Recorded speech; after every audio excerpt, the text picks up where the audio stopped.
নেতৃত্বের সে গুণ, নেতৃত্বের সে ছোঁয়া, মানবতার সে মুক্তির কথা ওলামায়ে কেরাম কেন বলছে না? সমাজতন্ত্রের সে সমস্ত পুঁজিবাদী ব্যবস্থা, সে সমস্ত আগ্রাসন কেন আমাদের থেকে বিদায় নিচ্ছে না? মানুষ নতুন স্লোগান চায়, মানুষ নতুন স্লোগান চায়। আর নয়, আর নয়, আর নয় সে সমস্ত গণতন্ত্রের পূজা, আর নয় মানবতা মুক্তির জন্য, মানবতা মুক্তির জন্য পুঁজিবাদের সে সমস্ত তন্ত্র মন্ত্রের দীক্ষা ও শিক্ষা। এখন নতুন দিনের স্বপ্ন দেখতে হবে। তোমরা যদি এখন থেকে তৈরি থাকো, আজ মত করে কথা বলছি, আমাদের জুলাই অভ্যুত্থানের পর নতুন এক প্রাণ উজ্জীবিত হয়েছে, একটি প্রতীক জল করে জ্বলে উঠেছে পুরো বিশ্বের মানুষ তাকিয়েছিল তার দিকে। সে উসমান আলী একজন ব্যক্তির নাম ছিল, কিন্তু সে একটা ব্যক্তি ছিল না, একটা সমাজ ছিল, একটা রাষ্ট্র ছিল, একটা আন্তর্জাতিক ব্যবস্থাপনা ছিল। যেমন তিনি সে একটা কথা বলতো, সংসদের কোনো আইন পাস হতো। আমরা তাকে তার চূড়ান্ত লক্ষ্যে পৌঁছতে দেখতে পারি নাই। এমন একজন ব্যক্তি যে মানবতার পক্ষে ছিল, যে ইসলামের পক্ষে ছিল, যে চেয়েছিল মানবতাকে আবার নতুন করে ফিরিয়ে দিতে, যে চাইছিল গণতন্ত্রের সে কবর রচনা করতে, যে চেয়েছিল সাম্যবাদের সে কবর কিন্তু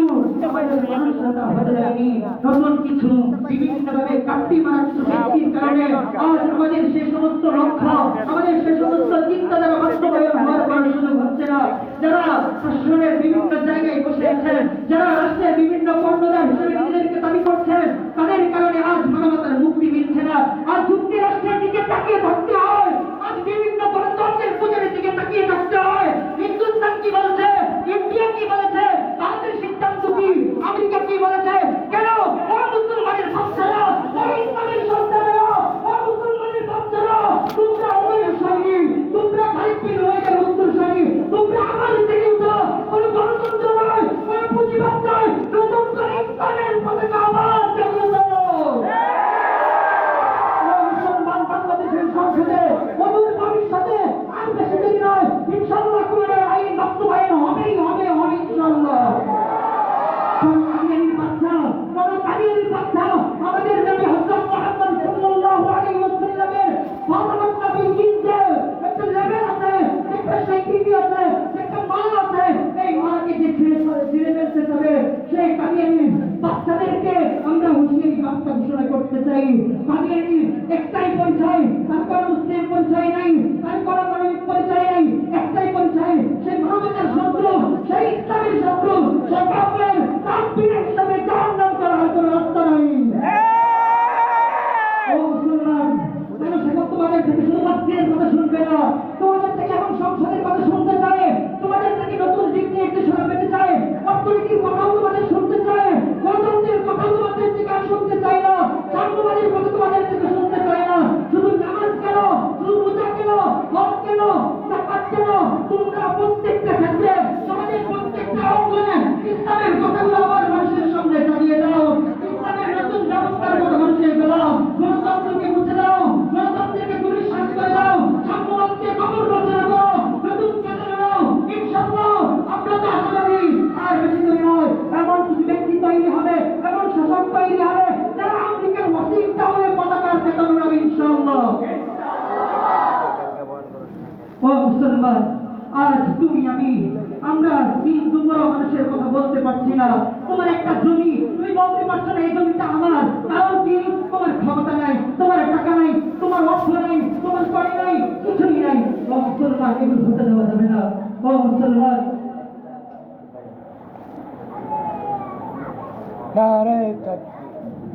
ও মুসলমান, তোমরা প্রস্তুত আছো তো? যারা ইসলামের কবর রচনা করতে চাবে, যারা ইসলামের আলোকে নিভিয়ে দিতে চাবে, যারা এই কোরআনের আলোকে সংসদের বাইরে দেখতে চায়, সংসদের ভিতরে দেখতে চায় না, তাদের সকলের গণতন্ত্রের যে চাবিকাঠি, গণতন্ত্রের যে দৃষ্টিভঙ্গি, গণতন্ত্রের নতুন চেতন যারা পুরো পৃথিবীতে উড়াতে চায়, সেই পুরো পৃথিবীতে যারা বিস্তার করতে চায়, তাদের প্যাটাল বানানো যায়, তাদেরকে আবদ্ধ করে তুই গঙ্গায় ভাসিয়ে দিতে হবে। ঠিক কিনা? এই পর্যায়ে অত্র মাদ্রাসার পাশে প্রতিযোগিতা অংশগ্রহণ করে কৃতিত্বের স্বাক্ষর রেখেছে ইসলামী নাসির শিল্পী। মঞ্চে আসছে ডেকেছি অত্র মাদ্রাসার হাতে বিভাগের ছাত্র মোহাম্মদ রিদওয়ান। এবারে পরিবেশনা হাফ নাচ বা ইসলামী সঙ্গীত। মঞ্চে আসছেন রিদওয়ান। মঞ্চে আসছেন রিদওয়ান। নারায়ণ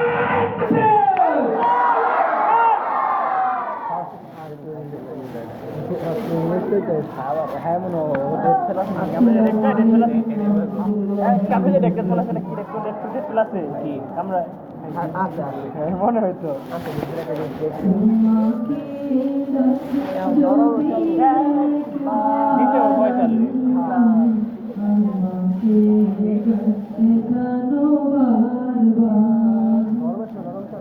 তোমাকে ডাকি যদি একবার আল্লাহ, আমাকে কাছে টানো বারবার।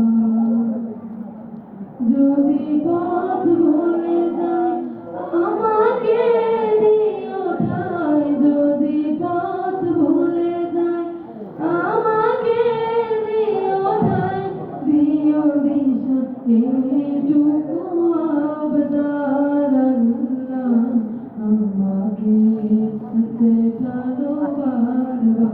দিতে চাইনি আমি দুনিয়ার আসরের সময় বলতেছেন মুক্তিরা দিব না আপনার মন্ত্রীরা দাঁড়াইতে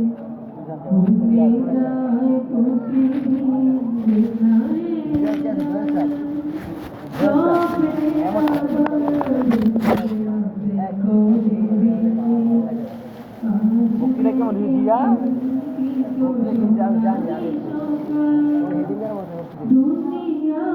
ভিডিও হচ্ছে বারাম ধরে খেলার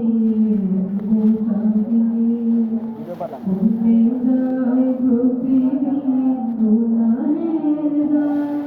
ভালো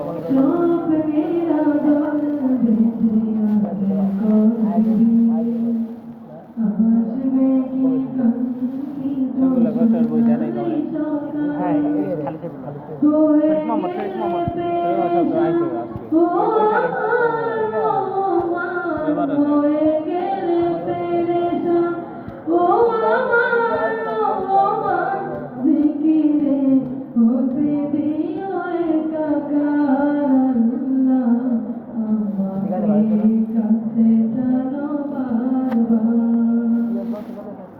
তোমাকে ডাকি যদি একবার আমাকে কাছে টানো বারবার।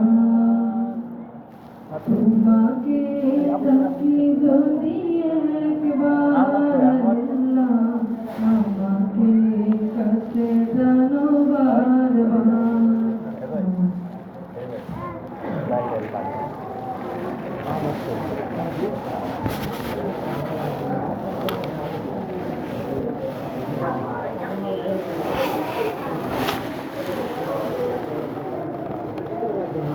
আগে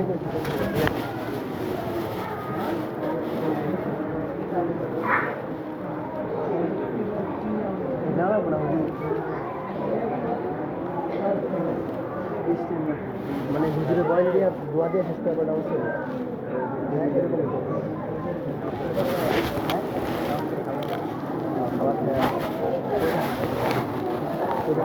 ভাই আলহামদুলিল্লাহ ভাই আমরা এই যে কথা কম বলি আমাদের মজলিস দিনী মজলিস আরো বক্তারা ছোট ছোট বাচ্চা যারা আরো সময় একটু কম আমরা একটু কথাবার্তা কম হবে বাবাদের সাথে বলতে থাকবেন আজকে মানে আমার জন্য আমাদের এই দিনটা ঈদের দিন মনে হচ্ছে আর কি কারণ হচ্ছে ভারত উপমহাদেশের সবচেয়ে বড় আলেম বাইতুল মোকাররমের খতিব সাহেব আল্লামা আব্দুল মালিক সাহেব দামাত বারাকাতুহু ওদের সাথে আমার আলহামদুলিল্লাহ সম্পর্ক আছে এবং হুজুরে আমাদের কাছে আলহামদুলিল্লাহ 3 বার দিয়েছেন এখন ব্যস্ত হয়ে গেছেন হুজুরের এই বেয়াই হুজুরের মেয়ে আবু সাহেব আব্দুল্লাহ সাহেব দামাত বারাকাতুহু যিনি মালিবাগের সেক্রেটারি বিভিন্ন মাসার তাফসীর বুখারীর সাথে হযরতের সম্পর্ক রয়েছে হযরতকে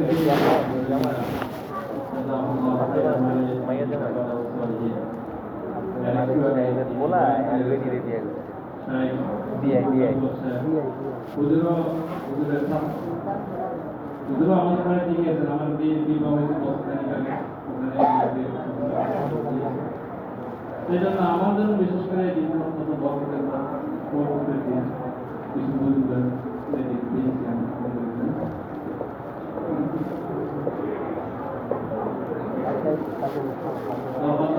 আমাদের মাঝে কয়েকদিন আগে আমাদের ইনসানের হাফেজ আছে, আমি বকার সালাম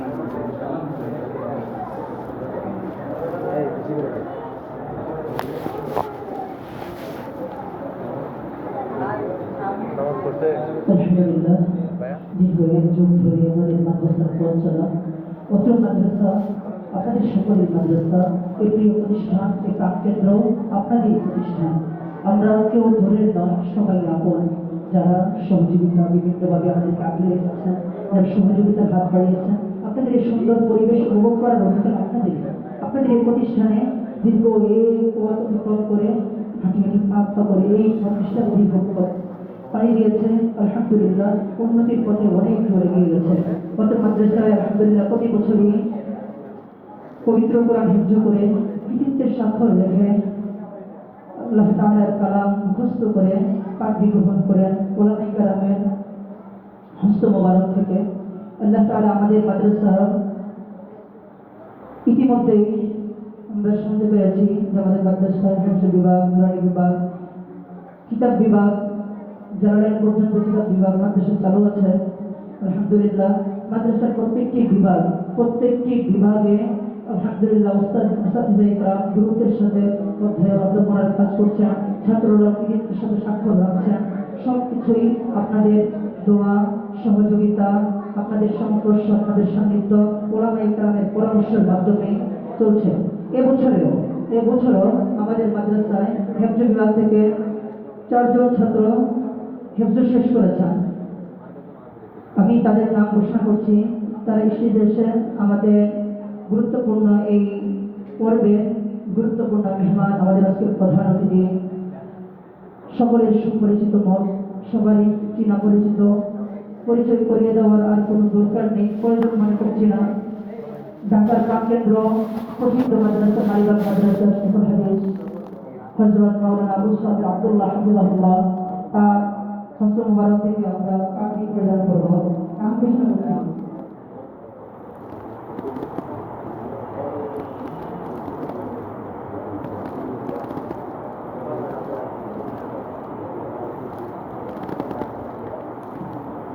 আলহামদুলিল্লাহ, আমরা চাচ্ছি যে যারা হিফজ শেষ করেছেন তাদের অভিভাবকরা উপস্থিত থাকবেন। সকলের অভিভাবক উপস্থিত থাকার পর ও বাবার সামনে যদি ছেলেকে পাগড়ি পরিয়ে দেওয়া হয়, বাবার সামনে যদি ছেলেকে পাগড়ি পরানো হয়, তাহলে বাবার মনটা বড় হয়। হয়তো অনেকের অভিভাবক এখন আসেননি, তাই আমাদের মাদ্রাসার কর্মদার দায়িত্বশীল উস্তাদ আসাতিজা যারা আছেন, তারা চাচ্ছেন যে বাবার সামনে ছেলের মাথায় পাগড়ি পরানো। ইনশাআল্লাহ, তাহলে আমরা অনুষ্ঠানের শেষে মুহতারাম মেহমানের হাত থেকে আমরা পাগড়ি গ্রহণ করব। আমরা বিনয়ের সাথে আমরা খালি জায়গা পূরণ করে সামনে এসে সবাই বসি, যারাই আছি আমরা সামনের জায়গাগুলো পূরণ করি।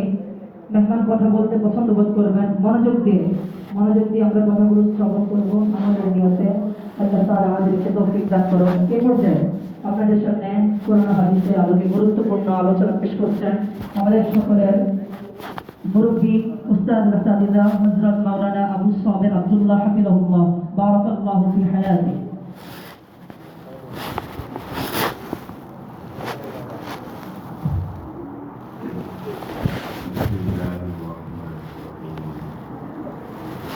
الحمد لله رب العالمين والصلاة والسلام على سيد الأنبياء والمرسلين وعلى آله وأصحابه أجمعين। حضرات علماء کرام অত্র এলাকার মুরব্বিয়ানে আযম, সুধীবৃন্দ ও আজিজ কালাম,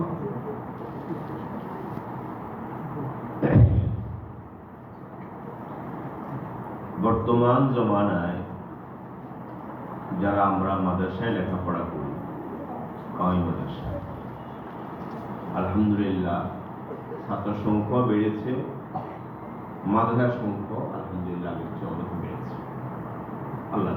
বরকত, সেটা আমাদের মুরব্বীদের কোরবানি, মুজাহাদা, ত্যাগ, দোয়া এবং বাকি সাথে সাথে একটা দুঃখের বিষয়ও আমাদের জন্য, সেটা হলো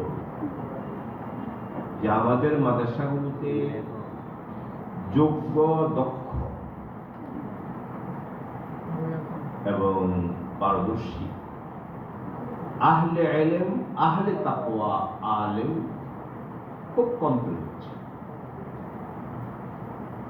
আহলে ইলম এবং আহলে তাকওয়া, ইলম চর্চাকারী জীবনভর এবং তাকওয়ার জিন্দেগি যাপন করেনওয়ালা মুত্তাকি পরহেজগার, এরকম পারদর্শী দক্ষ আলেম তৈরির সংখ্যা খুবই কম। এই যে আমাদের একদিক থেকে আমরা খুশি, আলহামদুলিল্লাহ, এটা আমাদের জন্য বড় সৌভাগ্য। আমাদের সংখ্যা বাড়ছে, ছাত্র বাড়ছে, দিন নাই বাড়ছে, কিন্তু এই জিনিসটা আমাদের যে ত্রুটি বা আমাদের দুর্বলতা বলতে পারেন, আমাদের অবক্ষয়, এই দুর্বলতা, ত্রুটি, অবক্ষয় থেকে উত্তরণের পথ আমাদের। এ সম্পর্কে আমি সংক্ষেপে একটা বলব। প্রথম কথা হলো, আমাদের কাউমি মাদ্রাসার লেখাপড়া এবং এর যে নেশাবে তালিম, শিক্ষা সিলেবাস, এই সিলেবাস পড়ানোর একটা বড় উদ্দেশ্য হলো এই বাচ্চাদেরকে পিছন দিয়ে দেওয়া। আপনারা যারা বড় আছেন, বয়স্ক সামনে আসেন, বাচ্চা তো বুঝবে না কিছু,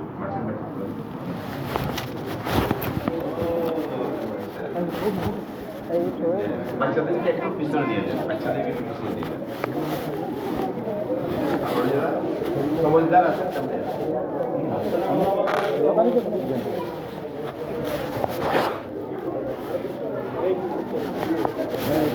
কথা বলে ওদেরকে ওদের ঘোষণা দিয়ে দেন।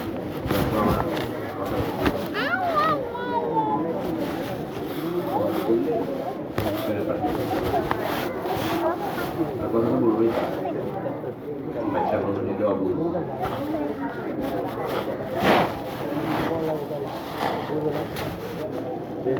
তো খেয়াল করে শুনো,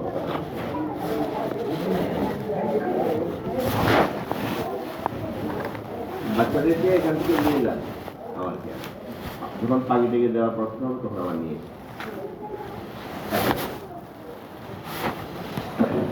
প্রথম যে কথাটা আমি সেটা হলো, আমাদের পড়াশোনাটা ইস্তেদাদ মুখী হওয়া চাই। কি মুখী? ইস্তেদাদ গঠন মুখী হওয়া চাই। আমাদের বর্তমান বড় অবক্ষয় এখানে নিসাবের আমাদের যে পাঠ্যক্রম তো ঠিক আছে, আমাদের তরিকে তালিম শিক্ষাদান পদ্ধতি, এই পদ্ধতির ত্রুটির কারণে আমাদের ছাত্রদের কাঙ্ক্ষিত ইস্তেদাদ তৈরি হচ্ছে। তো আমাদের পড়াশোনাটা, কায়মাতের পড়াশোনাটা, এটা ইস্তেদাদ মুখী পড়াশোনা। ইস্তেদাদ বলতে কি বুঝাই আমি সংক্ষেপে একটু বলি। ইস্তেদাদ বিভিন্ন ধাপ আছে, ইস্তেদাদেরও বিভিন্ন ধাপ স্তর আছে। একেবারে ইস্তেদাদের প্রথম যে ধাপ, যোগ্যতা, ইলমি যোগ্যতার যে প্রথম ধাপ, প্রথম স্তর, প্রথম ধাপ হলো, যেহেতু কোরআন সুন্নাহ আরবি, গোটা উলুম ইসলামিয়া, ইসলামী জ্ঞান বিজ্ঞান আরবি, এর সকল মাসাদের মারাজি উৎস গ্রন্থ কি আরবি। ঠিক আছে? এতে কোনো দ্বিমত আছে? কাজে ইস্তেদাদের প্রথম ধাপ হলো আরবি সহি করে পড়তে পারে। কি? সহি করে আরবি ইবারত পড়তে পারে, বিশুদ্ধ প্রয়োগ করতে পারে, সহি করে এরাব দিতে পারে, কোথায় রফা হবে, কোথায় নসব হবে, কোথায় জ্বর হবে, আমি বুঝে বুঝে সেভাবে দেব।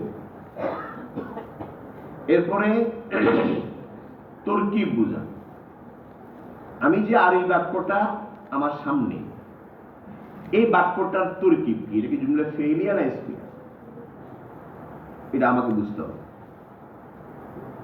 যেহেতু আমি মিজান পড়েছি, নাহবির পড়েছি, বাস মিজান নাহবির পড়লেই বুঝতে হবে, নিজে নিজে বুঝতে হবে।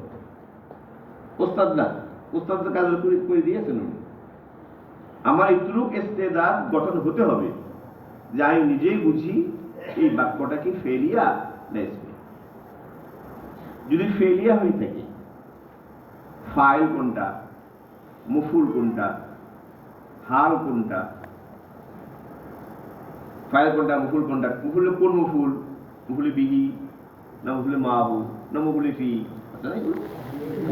জুমলা ইসমিয়া হয়ে থাকে, মুক্তা কোনটা, খবর কোনটা, ঠিক আছে, হাল তুমিজ কোনটা, কিভাবে কি ওয়াক্য হলো, এই তরকিবটা বুঝা নিজে নিজে বুঝতে হবে আমার পড়ার সাথে। কথা কি বুঝতে পারছো? এরপরে আমি যদি তরকিব বুঝি আর মুখস্থ হরফের প্রাথমিক কিতাব পড়ে থাকি ভালো করে, ইনশাআল্লাহ অবশ্যই আমি সহি আরাম দিতে পারবো, তরকিব আমি কি। যদি না বুঝি, বুঝা গেল আমার ইস্তেদাতে চরম ঘাটতি আছে। আমি যে মিজান পড়লাম, নাহবির পড়লাম, বা এই মানের কোনো কিতাব পড়লাম, ওই কিতাব পড়ার দ্বারা কাঙ্ক্ষিত ইস্তেদাত যতটুক দরকার, কিতাব পড়ার উদ্দেশ্য, প্রত্যেকটা কিতাব পড়াটা কি আছে, উদ্দেশ্য আছে, কোন মাত্রায় ছাত্রকে আমি চেষ্টা করি।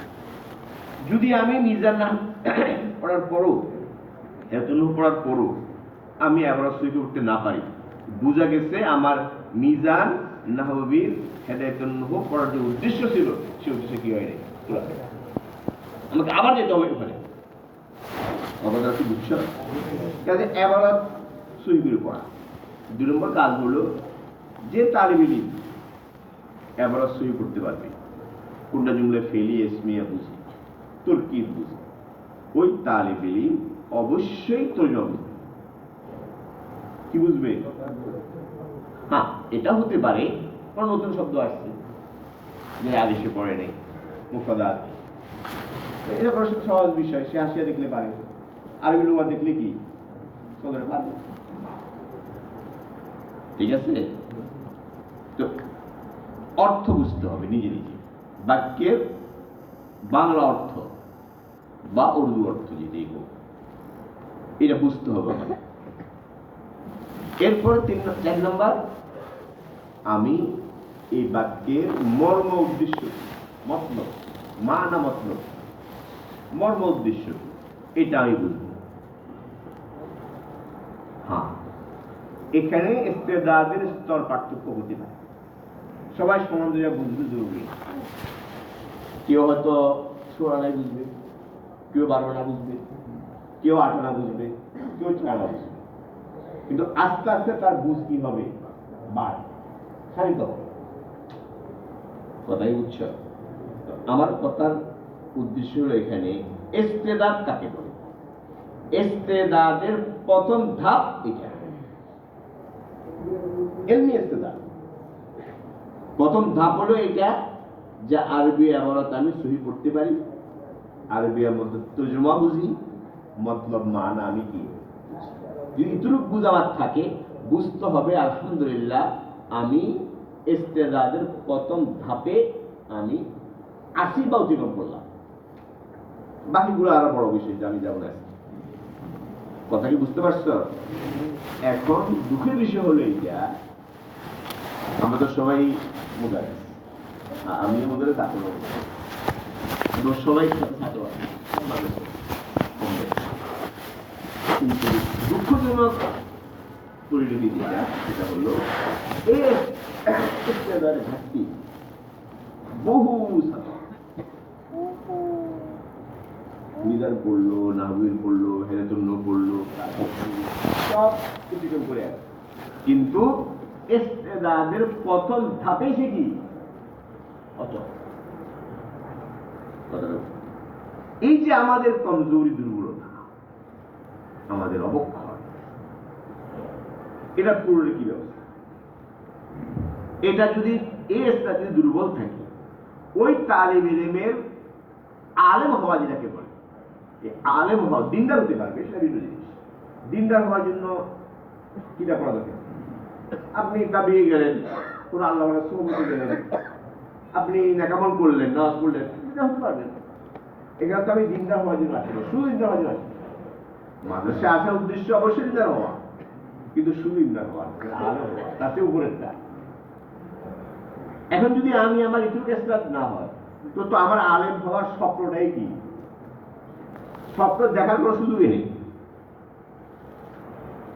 এই জন্য আমি আসলে মাদ্রাসা মাদ্রাসা আলহামদুলিল্লাহ, এই কয়েকটা জমাত হলো ইস্তেদাদ গঠনের জমাত, বুনিয়াদী জমাত।